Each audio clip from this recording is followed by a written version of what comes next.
Finally! I gotta get a picture too. I don't think I took any photos. How do you feel, Vladimir? Oh, I feel great. My first 100 miler. This is fantastic. This is, I guess, one of those things that you look to experience, and you look to see what happens. And it's a great physical challenge, but I think ultimately this will be a great spiritual challenge as well.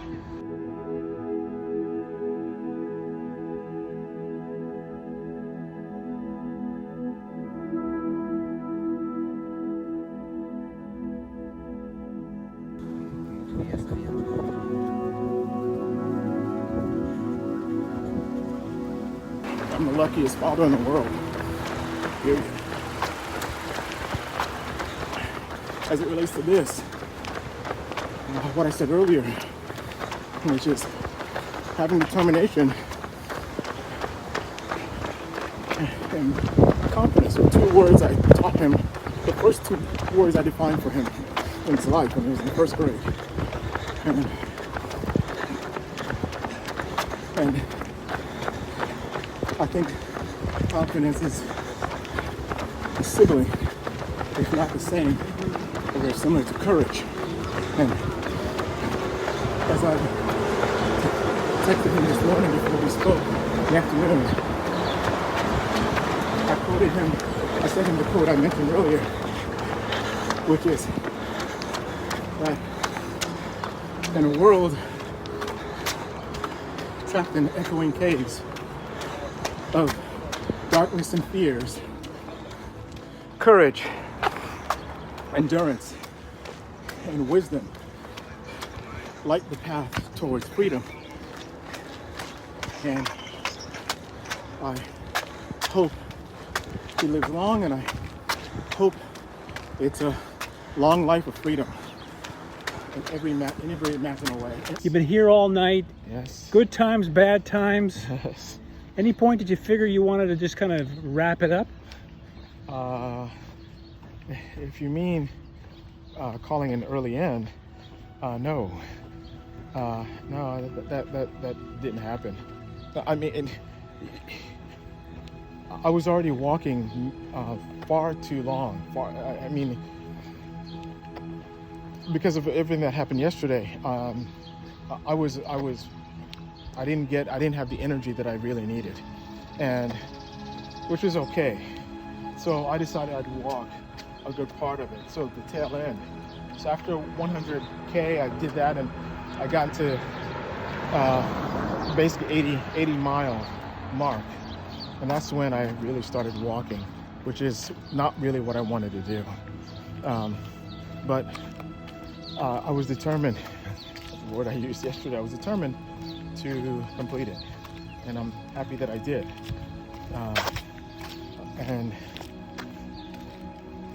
I hope that my son appreciates this as well, and it comes to an understanding that determination is everything. Haritha just told me a poem from Sri Chinmoy about determination and heroism.